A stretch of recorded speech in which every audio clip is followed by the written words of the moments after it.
Hello viewers, welcome to Jo tech Bangla YouTube channel. আজকে চলে আসলাম নতুন একটা টেস্ট নিয়ে। আজকের টেস্টটা খুব ইন্টারেস্টিং হতে যাচ্ছে। তো আজকের টেস্টের বিষয় হলো, অর্থাৎ আজকের যে বিষয়টা নিয়ে কথা বলবো সেটা হলো পিএনজি। তো আপনারা যারা অ্যান্ড্রয়েড ফোন ব্যবহার করেন এবং তারা জানেন যে পিএনজিটা কি।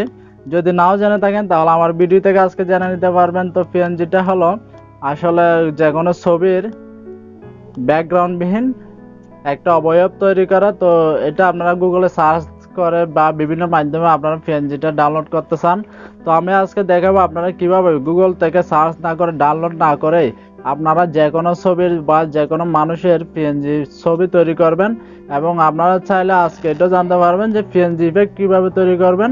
তো অবশ্যই এটা দেখানোর জন্য আমাদেরকে মোবাইল স্ক্রিনে যেতে হবে। যাওয়ার আগে আপনার কাছে অনুরোধ করব, যদি ভিডিওটা ভালো লেগে থাকে তাহলে অবশ্যই লাইক কমেন্ট করবেন। আর আপনি যদি আমার চ্যানেলে নতুন হয়ে থাকেন তাহলে অবশ্যই সাবস্ক্রাইব করে অল বাটনে সেট করে দিন, যাতে নতুন কোনো ভিডিও পাবলিশ করলে সবার আগে নোটিফিকেশন পৌঁছে যায় আপনার ফোনে। তো চলুন শুরু করা যাক। তো ভিউয়ার্স, আমরা মোবাইল স্ক্রিনে চলে আসলাম। এখন আমরা গুগলে চলে যাব। গুগলে গিয়ে আমরা একটা অথবা দুটো ছবি ডাউনলোড করে নেব। তো ডাউনলোড পরবর্তী পিএনজি কিভাবে তৈরি করতে হয় সেটাই আমি আপনাদেরকে দেখিয়ে দেব। তো এই কাজটা করার জন্য আপনাদের অবশ্যই দুটো সফটওয়্যারের প্রয়োজন হবে, এবং এই দুটো সফটওয়্যার কিন্তু অ্যান্ড্রয়েড ফোনের জন্য খুবই গুরুত্বপূর্ণ।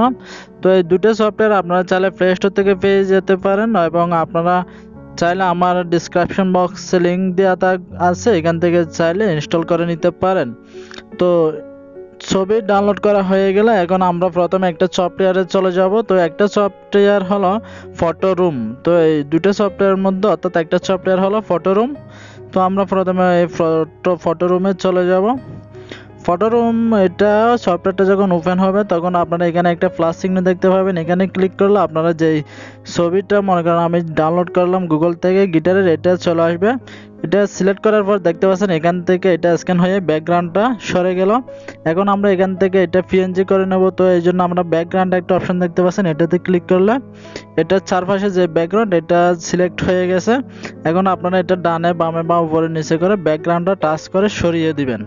সরিয়ে দেওয়ার পরে এটা ট্রান্সফারেট ইমেজ হয়ে যাবে, অর্থাৎ পিএনজি হয়ে গেল। এখন আপনারা উপরে সেভ আইকন দেখতে পাচ্ছেন, এখানে ক্লিক করে নিচে দেখতে পাবেন সেভ টু গ্যালারি, এখানে ক্লিক করে দিবেন। তো এটা আপনাদের গ্যালারিতে সেভ হয়ে যাবে, অর্থাৎ পিএনজি আকারে এটা গ্যালারিতে সেভ হয়ে গেল। আসলে খুবই ইমাজিং এবং খুবই সহজ একটা বিষয়। তো আপনারা চাইলে খুব সহজে পিএনজি তৈরি করতে পারেন। তো দেখতে পাচ্ছেন এটা পিএনজি আকারে সেভ হয়ে গেল। তো আসলে এটা পিএনজি আকারে সেভ হয়েছে কিনা এটা দেখানোর জন্য আমি আপনাদেরকে আরেকটা সফটওয়্যার নিয়ে যাব। তো সেই সফটওয়্যারটা হলো, অর্থাৎ দ্বিতীয় সফটওয়্যার পিক্সেল ল্যাব। পিক্সেল ল্যাবে এসে এখানে আমরা এটাকে ইম্পোর্ট করে নেব ছবিটা। তো এখানে ইম্পোর্ট অপশন পাবেন, এখানে যখন ক্লিক করবেন আপনার গ্যালারিটা শো করবে। গ্যালারি থেকে আপনি ছবিটা সিলেক্ট করে নেবেন। তো সিলেক্ট করার পরে দেখতে পাচ্ছেন এটা চলে আসলো। এখানে টিক চিহ্ন ক্লিক করলে এটা এখন মূল পেজে চলে আসবে। তো দেখতে পাচ্ছেন গিটারটা আসলে পিএনজি আকারে তৈরি হয়ে গেছে। আমরা এটার ব্যাকগ্রাউন্ড রিমুভ করে এটাকে পিএনজি ছবি বানিয়ে ফেলেছি। তো আপনারা এইরকম যে কোনো ছবিকে পিএনজি তৈরি করতে পারেন। তো ভিউয়ার্স, আমি এখন আপনাদের দেখাবো আপনারা কিভাবে পিএনজি ইফেক্ট তৈরি করবেন। তো এখানে আপনারা ড্র নামে একটা অপশন পেয়ে যাবেন, ড্র। এটাতে যখন আপনারা ক্লিক করে দেবেন এখানে আপনারা নিচে দেখতে পাবেন বিভিন্ন রকমের কালারের আইকন। তো আপনারা এইখান থেকে যে কোনো একটা আইকন সিলেক্ট করে নেবেন যে কোনো কালারের। এরপরে আপনারা এখানে ইফেক্ট তৈরি করবেন, দেখতে পাচ্ছেন ডিসপ্লেতে ইফেক্ট তৈরি করবেন পেজে। তো ইফেক্টে আপনারা যে কালারের করুন না কেন এটা কিন্তু রংটা চেঞ্জ করতে পারবেন, কালারটা চেঞ্জ করতে পারবেন। তো কালার করা আপনারা এখানে টিক চিহ্নে ক্লিক করে এখানে এইটা চাইলে আপনারা বড় বা ছোট করতে পারেন। তো আপনারা বড় বা ছোট করে নেবেন। বড় ছোট করার পরে এখন আপনারা এটাকে কি কালার চেঞ্জ করতে পারবেন। একটু ডান দিকে স্ক্রল করলে আপনারা এখানে কালার নামে একটা অপশন পেয়ে যাবেন। তো এখানে আপনারা এটা যখন এনাবল করে দিবেন এখানে বিভিন্ন রকমের কালার পেয়ে যাবেন।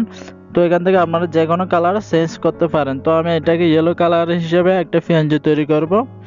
তো আমি সেই জন্য ইয়েলো কালারে সিলেক্ট করে দিলাম। এরপর এটাকে আমরা সেভ করব। সেভ করার জন্য উপরে একটা অপশন দেখতে পাচ্ছেন, এটাতে যখন ক্লিক করবেন সেভ অ্যাজ ইমেজ, এখানে ক্লিক করার পরে নিচে সেভ টু গ্যালারিতে ক্লিক করে দেবেন।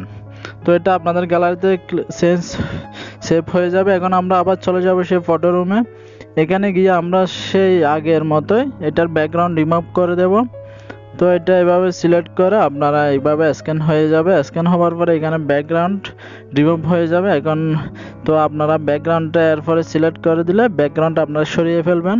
সরিয়ে ফেলে ঠিক আগের মতো এটাকে আপনারা কি সেভ করে নেবেন গ্যালারিতে। তো এটাও পিএনজি হয়ে গেল, পিএনজি ইফেক্ট। আপনারা এখন এটাকে খুব সুন্দরভাবে ব্যবহার করতে পারবেন। তো এটা হয়েছে কিনা যে পিএনজি আমরা এটা সিলেক্ট টেস্ট করব। টেস্ট করার জন্য আমরা সেই পিক্সেল ল্যাবে চলে গেলাম, ওইখানে আমরা এই ছবিটা সিলেক্ট করলাম। তো দেখতে পাচ্ছেন এটা পিএনজি আকারে হয়ে গেল। এখন আপনারা এটাকে ছোট বড় বা যে কোনো সাইজের করে নিতে পারেন। এটা চাইলে আপনারা অপাসিটি কমাতে বা বাড়াতে পারেন বিভিন্ন। এটা চাইলে আপনারা পুনরায় আবার কালার চেঞ্জ করতে পারেন। তো আশা করি ভিডিওটা আপনাদের খুব ভালো লেগেছে। যদি ভালো লাগে অবশ্যই সাথে থাকবেন। দেখা হবে নতুন কোনো টিপস নিয়ে। সে সবাই ভালো থাকুন, সবাইকে ধন্যবাদ।